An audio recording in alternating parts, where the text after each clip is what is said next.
Hello everyone, welcome back to Learn with Mansi. In today's lecture, we will discuss Section 19 to Section 21C of Hindu Marriage Act 1955. इसमें हम clearly बात करेंगे कि जो भी इस एक्ट के अंदर ज्यूरिसडिक्शन क्या है और प्रोसीजर क्या फॉलो होना है. ठीक है, चलो देखते हैं. सेक्शन 19 बात करता है court to which petition shall be presented. अब तक हमने लॉ क्या है ये तो पढ़ा, पर अब उसका प्रोसीजर कैसे फॉलो होगा, क्या ज्यूरिसडिक्शन है कोर्ट्स का, अब हम इस पे जल्दी से बात करेंगे. ठीक है, इसको जल्दी कवर करते हैं.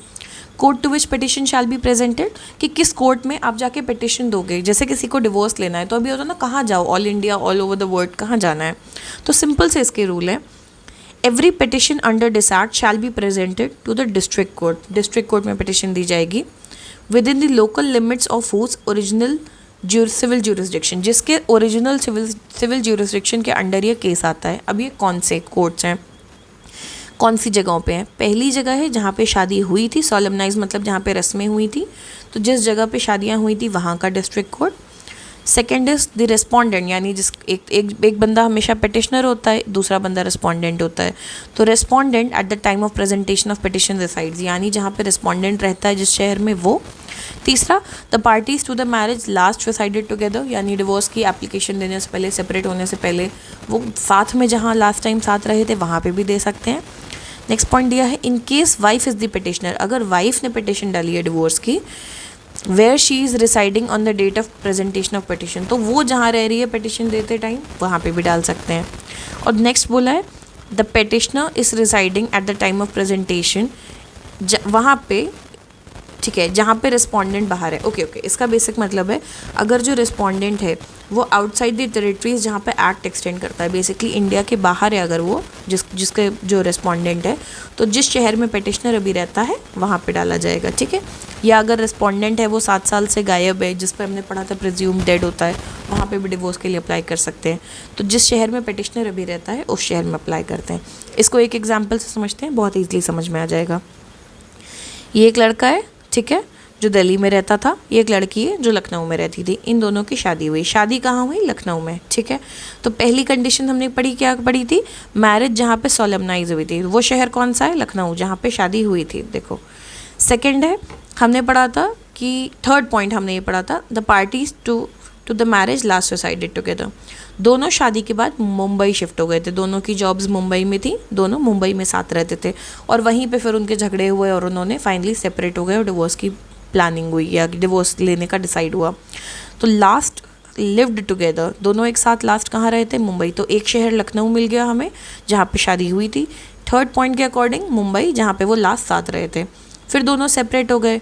जो वाइफ थी वो पुणे में सेटल हो गई. हस्बैंड जो था, देखो हमने 2 कंडीशंस एक साथ कवर की हैं. पहला केस लेते हैं कि हस्बैंड गाजियाबाद में रहने चला गया. अब सेकंड कंडीशन क्या कहती थी? रिस्पोंडेंट जिस शहर में रहता है जब पिटिशन दी गई. लेट्स अज्यूम कि वाइफ ने पिटिशन दी है इस केस में. ठीक है, तो वाइफ ने पिटिशन दी है, तो respondent according two point number 2 जिस शहर में रहता है, यानी गाजियाबाद. तो सेकंड पॉइंट के अकॉर्डिंग शहर हो गया गाजियाबाद. और इस पॉइंट के अकॉर्डिंग कि इन केस वाइफ पिटिशनर है तो जहाँ वो रहती है वहाँ पे भी दे सकते हैं, यानी पुणे. तो हम पॉइंट नंबर 1, 2, 3 एंड 3A को कवर करते हैं. तो पिटिशन कहाँ कहाँ डाली जा सकती है? अज्यूमिंग कि लड़का गाज़ियाबाद में फाइनली रह रहा है. लखनऊ में डाल सकते हैं जहाँ दोनों की शादी हुई थी. मुंबई में पिटिशन डाली जा सकती है जहाँ दोनों लास्ट साथ रहे थे. पुणे में डाली जा सकती है अकॉर्डिंग टू 3A, क्योंकि अगर वाइफ पिटिशनर है तो जिस शहर में वो रहती है वहाँ भी डाल सकते हैं. और अकॉर्डिंग टू पॉइंट नंबर 2 जिस शहर में रिस्पोंडेंट रहता है वहाँ पे भी डाल सकते हैं. अब हमने अज्यूम किया कि लड़का गाज़ियाबाद नहीं, लड़का US चला गया सेपरेशन के बाद. ठीक है, तो फोर्थ पॉइंट कहता है कि अगर जो रिस्पोंडेंट है वो बाहर है टेरिटरी के, जहाँ पे एक्ट लगता है, बेसिकली इंडिया के बाहर है, तो उस शहर में डाली जाएगी. जहाँ पे पिटिशनर अभी रह रहा है वो वहाँ पे भी डाल सकता है, यानी कि पुणे. तो मान लो इस केस में अगर वाइफ पिटिशन डालती है तो उसके पास चॉइस है, वो लखनऊ में पिटिशन डाल सकती है, मुंबई में डाल सकती है, पुणे में 2 कंडीशंस के अंडर डाल सकती है. एक, क्योंकि वो वाइफ है और वो पिटिशन डाल रही है, दूसरा क्योंकि सामने वाला अब्रॉड में है. ठीक है, तो इस केस में भी पुणे में डाल सकती है. अब ऑब्वियसली उसको सबसे कन्वीनियंट पुणे पड़ेगा क्योंकि वो खुद पुणे में रहती है. अगर हस्बैंड ने पिटिशन डाली हो तो क्या होता? लखनऊ में डाल सकते थे क्योंकि वहाँ पे शादी हुई थी. मुंबई में डाल सकते थे क्योंकि लास्ट वहाँ पे रहे थे. सेकंड पॉइंट के अंदर अगर वो गाज़ियाबाद में रह रहा है तो वो गाज़ियाबाद में डाल सकता था क्योंकि वो खुद वहाँ रहता है. ठीक है। यूएस में लेकिन अगर हस्बैंड है तो वो वहाँ नहीं डाल सकता, ठीक है, उसको इंडिया के अंदर ही आके डालना होगा। तो उसके पास ऑप्शन है लखनऊ, मुंबई, गाज़ियाबाद, ठीक है। तो ये हो गया कि पिटिशन कहाँ डाली जाएगी। सेक्शन 20 पे आते हैं, contents and verification of petitions. अब कंटेंट क्या होगा और उसका verification. Every petition presented under this act shell state as distinctly as the nature of the case permits the facts of the on which the claim is founded। Simple सी बात बोली है, जब भी पिटिशन डाल रहे हो जितनी क्लियरली बता सकते हो, जितना डिस्टिंक्टली बता सकते हो, जितना केस अलाउ कर रहा है, आपको वो फैक्ट बताने हैं जिस पे आप रिलीफ मतलब कोर्ट से हेल्प मांग रहे हो, कोर्ट से मदद मांग रहे हो कि मुझे भाई ये मारता पीटता है, क्रूएल्टी है, डेजर्शन है, व्हाटएवर। तो आपको वो चीज़ बहुत क्लियरली बतानी होगी, ठीक है। Accept in a petition under section 11। Section 11 क्या है? वॉइड, है ना। दैट एंड सेक्शन 11 छोड़ के बाकी में आपको ये भी बताना होगा that there is no collusion between the petitioner and the other party to marriage. Collusion मतलब कि जुड़ के कुछ तो नहीं कर रहे हैं, कि कई लोग क्या करते हैं कि मान लो कोई और सिचुएशन है बट आप आपस में प्लान कर रहे हो कि कोर्ट से जल्दी डिवोर्स चाहिए तो हम ऐसे ऐसे ऐसे बोल देते हैं। तो कल्यूशन बिटवीन पार्टीज़ नहीं होना चाहिए, आप कोर्ट के साथ फ्रॉड नहीं करोगे। सेकेंड पॉइंट क्या कहता है? The statements contained in every petition under this act shall be verified by the petitioner or some other competent person। किस तरह से? in a manner required by law for the verification of clients and may at the hearing be referred to as evidence। Simple सी बात है कि जो भी आप इस समय पिटिशन में दोगे उसे पिटिशनर या कोई कंपीटेंट पर्सन वेरीफाई करेगा, अपना साइन वाइन करके प्रॉपर वेरिफिकेशन करना पड़ता है जैसा लॉ कहेगा उस हिसाब से। एंड ये जो आप पिटिशन दे रहे हो ये हियरिंग के टाइम पे एविडेंस की तरह भी इस्तेमाल हो सकती है कार्रवाई के दौरान। सिंपल सी बात क्या बोली? जो भी फैक्ट्स हैं जिन पे आपको रिलीफ चाहिए कोर्ट से उन्हें क्लियरली जितना क्लियर स्टेट कर सकते हो करो। पिटिशन वेरीफाई होगी बाय द पिटिशनर और some other person as per the law and this can be referred to as evidence during the hearing. आगे बढ़ते हैं, सेक्शन 21 पे आते हैं। सेक्शन 21 ने बोला है एप्लीकेशन ऑफ एक्ट 5 ऑफ 1908, ठीक है। Subject to the other provisions contained in this act and to such rules as high court may make on this behalf. जितनी भी प्रोसीडिंग्स हैं इस एक्ट की रेगुलेटेड एज पार में भी by code of civil procedure. Simple सी बात बोलिए, क्योंकि देखो हिंदू मैरिज लॉ जो है, हिंदू मैरिज एक्ट जो है वो लॉ बताता है कि ऐसा हो गया तो ये होगा, शादी में ऐसा होगा वैसा होगा, पर प्रोसीजर के बारे में कुछ नहीं बताता है कि क्या प्रोसीजर फॉलो होगा जब कोई केस आता है। तो वहाँ पर सब कुछ कोड ऑफ सिविल प्रोसीजर के अकॉर्डिंग होगा, यही बोला गया है, ठीक है। Act 5 of 1908। 21A की बात करते हैं, power to transfer petition in certain cases. इसको एक एग्जांपल से जल्दी से समझते हैं। ये राज है, ये सिमरन है, ठीक है, इनका तो तलाक करा के रहेंगे आज हम, ठीक है। मान लो अच्छा आप किसी भी बारे में फ़ाइल कर रहे हो, चाहे वो जुडिशियल सेपरेशन हो चाहे वो डिवोर्स हो, दोनों में से किसी पे भी फाइल कर रहे हो अंडर सेक्शन 10 और अंडर सेक्शन 13, ठीक है। इसमें कंडीशंस क्या क्या हो सकती हैं? देखो क्या लिखा है कि एक मान लो एक इंसान ने एक जगह पिटिशन ऑलरेडी फाइल कर दी कि भैया मुझे इस इंसान से जुडिशियल सेपरेशन चाहिए, और दूसरे ने जाके किसी और जगह पे या सेम कोर्ट में, डिफरेंट कोर्ट में, डिफरेंट स्टेट में डिवोर्स के लिए फ़ाइल कर दिया। तो अब क्या दो जगह केस लड़ोगे? ऐसा नहीं होता। तो इस केस में क्या करना है? पावर टू ट्रांसफ़र पिटिशन की बात होगी यहाँ पे। राज है, सिमरन है, लेट्स अज्यूम राज ने जुडिशियल सेपरेशन की डिमांड की अंडर सेक्शन 10 दिल्ली में। कहाँ पे कर सकते हैं? ये हमने पहले सेक्शन में पढ़ लिया था, राइट, कि किससे कहाँ पे फाइल कर सकते हैं। और उसने कब फाइल किया था? 15 मार्च 2025 को। सिमरन है, उसने डिवोर्स के लिए फ़ाइल किया पुणे में सेक्शन 13 के अंदर। कब? 1 फरवरी 2025, यानी इसने पहले किया था, ये ध्यान रखना। तो इस केस में, इस लॉ में सीधे सीधी बात की गई है कि अगर दोनों सेम कोर्ट में जाके देते हैं एप्लीकेशन तो उन दोनों एप्लीकेशन को कंबाइन कर दिया जाएगा और एक साथ ट्राई किया जाएगा। मान लो ये भी दिल्ली के कोर्ट में गया, ये भी दिल्ली के कोर्ट में गई, मान लो इनकी शादी दिल्ली में हुई थी, दोनों ने वहीं जाके केस किया है और दोनों ने किया है, तो उन दोनों पिटिशन्स को कंबाइन कर दिया जाएगा और फिर एक साथ वो ट्रायल चलाया जाएगा। क्योंकि कोर्ट का टाइम आप ख़राब कर रहे हो ना, दो जगह सेम चीज़ पे केस थोड़ी चलाओगे। और सेम चीज़ नहीं भी है, मान लो एक ने जुडिशियल सेपरेशन किया, एक ने डिवोर्स, बट दोनों इंडिविजुअल सेम है, मुद्दा सेम है, तो वो पिटिशन कंबाइन करके केस चलाया जाएगा। अब एक कंडीशन हो सकती है दोनों ने अलग अलग कोर्ट में किया हो बट सेम डिस्ट्रिक्ट में किया हो, तो उस केस में भी कंबाइन कर दिया जाएगा, ट्रांसफ़र कर दिया जाता है केस को। हो सकता है डिफरेंट स्टेट में किया हो, भाई एक ने दिल्ली में किया, एक ने पुणे में किया है, ठीक है। तो लॉ यहाँ क्या कहता है? Another petition under this act has been presented by the other party, same चीज़ के लिए, चाहे जुडिशियल सेपरेशन के लिए चाहे डिवोर्स के लिए, जिसमें सेम डिस्ट्रिक्ट कोर्ट हो सकती है, डिफरेंट डिस्ट्रिक्ट कोर्ट हो सकती है, सेम स्टेट हो सकता है, डिफरेंट स्टेट भी हो सकता है, राइट। तो इस केस में क्या किया जाएगा, सब क्लॉज सबसेक्शन 2 कहता है अगर सेम डिस्ट्रिक्ट कोर्ट में पिटिशन दी गई है दोनों, तो उनको एक साथ जोड़ के ट्राई किया जाएगा। ठीक, ये तो सिंपल सी बात हो गई। मान लो डिफरेंट डिस्ट्रिक्ट कोर्ट्स में दी गई हैं, तो जहाँ पे जिसने बाद में दी है वो ट्रांसफ़र हो जाएगी। जैसे लेट्स अज्यूम, इसको भी अभी के लिए दिल्ली मान लेते हैं, ओके। एक सेकेंड, ओके, लेट्स अज्यूम कि लड़की ने भी दिल्ली में ही पिटिशन दी है, तो इन दोनों में पहले इसने दी है, इसने बाद में दी है।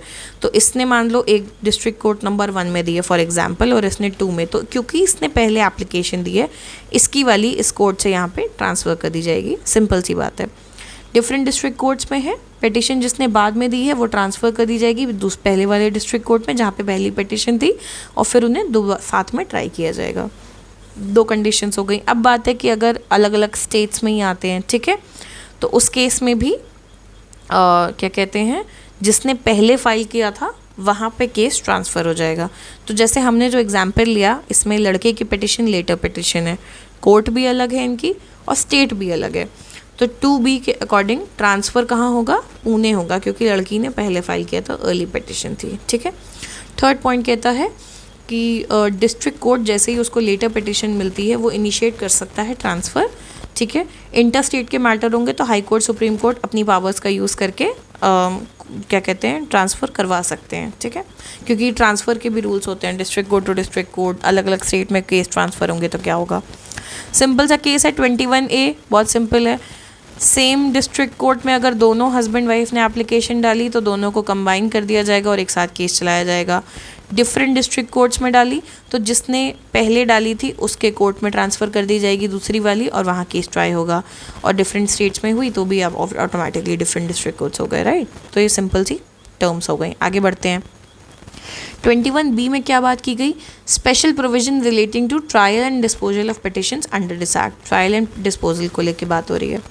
The trial of a petition under this act, so far as is practicable consistently with the interest of justice in respect to the trial, to be continued from day to day until its conclusion। भाई regular trial होना चाहिए, daily basis पे regular case आगे बढ़ता रहना चाहिए जब तक वो कंक्लूड ना हो जाए।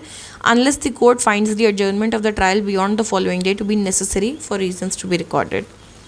सेकेंड बात क्या कही है, every petition under this act shall be tried as expeditiously as possible। जितनी जल्दी और जितने अच्छे से हो सके, जितनी बढ़िया तरीके से हो सके उसे ट्राई करना ज़रूरी है, एंड कोशिश करना है कि आप 6 महीने में ट्रायल को कंक्लूड करें, ठीक है। थर्ड पॉइंट क्या बोलता है, अगर कोई अपील की गई है इस एक्ट के अंडर तो उसे भी उसको भी सुनिए एज एक्सपीडिशियसली एज पॉसिबल। ऐसा नहीं अपील की पड़ी हुई है, पेंडिंग पड़ी है, एंड कोशिश कीजिए उसे 3 महीने के अंदर कंक्लूड किया जाए। 21C डॉक्यूमेंट्री एविडेंस की बात करता है कि कुछ notwithstanding anything in the enactment to the contrary, no document shall be inadmissible in evidence in any proceeding at the trial of a petition under this act on the ground that it is not duly stamped or registered। just because कोई evidence duly stamped या registered नहीं है, इसकी वजह से वो inadmissible नहीं होगा इस केस में, ठीक है। तो हमने बहुत सिंपल सी 3 चीज़ें यहाँ पे पढ़ी, एक्चुअली 3 से ज़्यादा पढ़ी। हमने पढ़ा सेक्शन 19 किस कोर्ट में पिटिशन फाइल होगी, ये हमने देखा। I am doing a quick revision ताकि ये एंड में अच्छे से रिवाइज हो जाए। सेक्शन 19 कहाँ पे पिटिशन फाइल करोगे, जहाँ पे शादी हुई थी, जहाँ पे रेस्पोंडेंट रह रहा है at the time of petition, जहाँ पे दोनों हस्बैंड वाइफ लास्ट साथ में रहे थे, या अगर वाइफ है तो जिस शहर में वो रहती है, और अगर एक बंदा बाहर है तो जो पिटिशन डालता है उसके शहर में। सेक्शन 20 ने बात किया कंटेंट्स एंड वेरिफिकेशन, जितनी डिटेल में हो सके उतनी डिटेल में बताओ, कोई कल्यूजन नहीं होना चाहिए पार्टीज़ के बीच में। वेरीफाइड होगा बाय द पिटिशनर और some competent person as per law, and वो एविडेंस की तरह रेफ़र भी किया जाएगा। सेक्शन 21 ने बोला कि सारा प्रोसीजर CPC के अकॉर्डिंग चलेगा। 21A में पावर टू ट्रांसफ़र की बात हुई कि अगर दोनों ने डिफरेंट डिस्ट्रिक्ट कोर्ट्स में सेम डिस्ट्रिक्ट कोर्ट में केस दोनों ने डाला है तो उसे कंबाइन करके ट्राई किया जाएगा। डिफरेंट डिस्ट्रिक्ट कोर्ट में डाला है तो जिसने बाद में डाला है उसका केस ट्रांसफ़र कर दिया जाएगा। इसमें कई लोग पूछते हैं दोनों ने सेम डे डाला हो, तो लेट्स अज्यूम दोनों ने 10 मार्च को डाला है, तो कोर्ट जो है फाइलिंग का टाइम वाइम सब कुछ देखेगा फिर, ठीक है, कि किसी ने सुबह किया था किसी ने शाम, तो सुबह वाले को मान लिया जाएगा। और अगर बहुत ज़्यादा कन्फ्यूजन है तो फिर हाई कोर्ट पे के बात जाती है, वो डिसाइड करते हैं, ठीक। 21B में हमने क्या देखा कि ट्रायल एंड डिस्पोजल को लेके क्या प्रोविज़न है कि केस रेगुलर फॉलोअप होना चाहिए, जल्दी जल्दी कंक्लूड करना होता है आपको, जितना जल्दी हो सके उसको, जितना एक्सपीडिशली जितना अच्छे से ट्राई कर सकते हैं करिए, और 6 महीने के अंदर कोशिश कीजिए कि ख़त्म हो। अपील अगर की गई है कोशिश कीजिए उसे जल्द से जल्द सुना जाए और 3 महीने के अंदर उसे भी कंक्लूड किया जाए। डॉक्यूमेंट्री एविडेंस जस्ट बिकॉज कोई चीज़ स्टैम्प्ड नहीं है या फिर रजिस्टर्ड नहीं है, इसका मतलब ये नहीं कि वो डॉक्यूमेंट्री एविडेंस की तरह यूज़ नहीं होगा। Now you have to remember this is directory non mandatory. ऐसा नहीं है कि आपका केस 6 महीने में ख़त्म नहीं हुआ तो आप कोर्ट में बवाल कर सकते हो कि यहाँ तो कानून में लिखा है 6 महीने। ये एक डायरेक्शन है कि भाई कोशिश करो जल्दी से जल्दी करो। ये क्यों बोला गया? क्योंकि बहुत सेंसिटिव मुद्दे हैं, हो सकता है किसी के साथ बहुत टॉर्चर हो रहा हो, बहुत ज़्यादा ट्रॉमा जुड़ा हुआ हो, किसी के बच्चे इन्वॉल्व होंगे इस डिवोर्स में, तो इसलिए कहा जाता है कि जल्द से जल्द इसे कंक्लूड करिए। बट ये मैंडेटरी नहीं है, ये एक डायरेक्शन है कि हो सके जल्द से जल्द करो, ठीक है। अगले लेक्चर में मिलते हैं, स्टे ट्यून्ड, बाय बाय।